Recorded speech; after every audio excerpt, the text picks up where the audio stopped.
एक औरत बहुत महंगे कपड़ों में अपने मनोचिकित्सक के पास गई और बोली, डॉक्टर साहब, मुझे लगता है कि मेरा पूरा जीवन बेकार है, उसका कोई अर्थ नहीं है। क्या आप खुशियां ढूंढने में मेरी मदद करेंगे? मनोचिकित्सक ने एक बूढ़ी औरत को बुलाया जो वहां साफ सफाई का काम करती थी और उस अमीर औरत से बोला, मैं इनसे आपको ये बताने के लिए कहूंगा कि कैसे इन्होंने अपने जीवन में खुशियां ढूंढी। मैं चाहता हूं कि आप इन्हें ध्यान से सुने। तब उस बूढ़ी औरत ने अपना झाड़ू नीचे रखा, कुर्सी पर बैठ गई और बताने लगी, मेरे पति की मलेरिया से मृत्यु हो गई और उसके 3 महीने बाद ही मेरे बेटे की भी सड़क हादसे में मौत हो गई। मेरे पास कोई नहीं था, मेरे जीवन में कुछ नहीं बचा था। मैं सो नहीं पाती थी, खा नहीं पाती थी, मैंने मुस्कुराना तक बंद कर दिया था। मैं स्वयं के जीवन को समाप्त करने की तरकीबें सोचने लगी थी। तब एक दिन एक छोटा बिल्ली का बच्चा मेरे पीछे लग गया। जब मैं काम से घर आ रही थी, बाहर बहुत ठंड थी, इसलिए मैंने उस बच्चे को अंदर आने दिया। उस बिल्ली के बच्चे के लिए थोड़े से दूध का इंतजाम किया और वह सारी प्लेट सफा चट कर गया। फिर वह मेरे पैरों से लिपट गया और चाटने लगा। उस दिन बहुत महीनों बाद मैं मुस्कुराई। तब मैंने सोचा, यदि इस बिल्ली के बच्चे की सहायता करने से मुझे खुशी मिल सकती है, तो हो सकता है कि दूसरों के लिए कुछ करके मुझे और भी खुशी मिले। इसलिए अगले दिन मैं अपने पड़ोसी के लिए, जो कि बीमार था, कुछ बिस्किट्स बनाकर ले गई। हर दिन मैं कुछ नया और कुछ ऐसा करती थी जिससे दूसरों को खुशी मिले और उन्हें खुश देखकर मुझे खुशी मिलती थी। आज मैंने खुशियां ढूंढी है, दूसरों को खुशी देकर।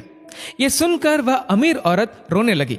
उसके पास वह सब था जो वह पैसे से खरीद सकती थी, लेकिन उसने वह चीज खो दी थी जो पैसे से नहीं खरीदी जा सकती। मित्रों, हमारा जीवन इस बात पर निर्भर नहीं करता कि हम कितने खुश हैं, अपितु इस बात पर निर्भर करता है कि हमारी वजह से कितने लोग खुश हैं। चलिए जानते हैं आखिर मुस्कुराहट का महत्व क्या है। अगर आप एक अध्यापक हैं और जब आप मुस्कुराते हुए कक्षा में प्रवेश करेंगे तो देखिएगा सब बच्चों के चेहरों पर मुस्कान छा जाएगी। अगर आप डॉक्टर हैं और मुस्कुराते हुए मरीज का इलाज करेंगे तो मरीज का आत्मविश्वास 2 गुना हो जाएगा। अगर आप एक गृहिणी है तो मुस्कुराते हुए घर का हर काम कीजिए, फिर देखना पूरे परिवार में खुशियों का माहौल बन जाएगा। अगर आप घर के मुखिया है तो मुस्कुराते हुए शाम को घर में घुसिए, देखना पूरे परिवार में खुशियों का माहौल बन जाएगा। अगर आप एक बिजनेसमैन है और आप खुश होकर कंपनी में घुसते हैं तो देखना सारे कर्मचारियों के मन का प्रेशर कम हो जाएगा और माहौल खुशनुमा हो जाएगा। अगर आप दुकानदार है और मुस्कुराकर अपने ग्राहक का सम्मान करेंगे तो ग्राहक खुश होकर हर बार आपकी दुकान से ही सामान लेगा। कभी सड़क पर चलते हुए किसी अनजान व्यक्ति को देखकर मुस्कुराइए, देखना उसके चेहरे पर भी मुस्कान आ जाएगी। मुस्कुराइए क्योंकि मुस्कुराहट के पैसे नहीं लगते, ये तो खुशी और संपन्नता की पहचान है।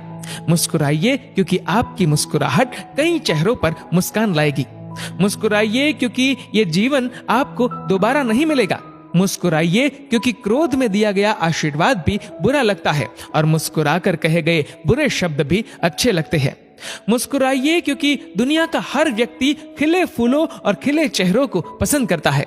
मुस्कुराइए क्योंकि आपकी हंसी किसी की खुशी का कारण बन सकती है। और सबसे बड़ी बात, मुस्कुराइए क्योंकि ये मनुष्य होने की पहचान है, इसलिए स्वयं भी मुस्कुराए और औरों के चेहरे पर भी मुस्कुराहट लाइए।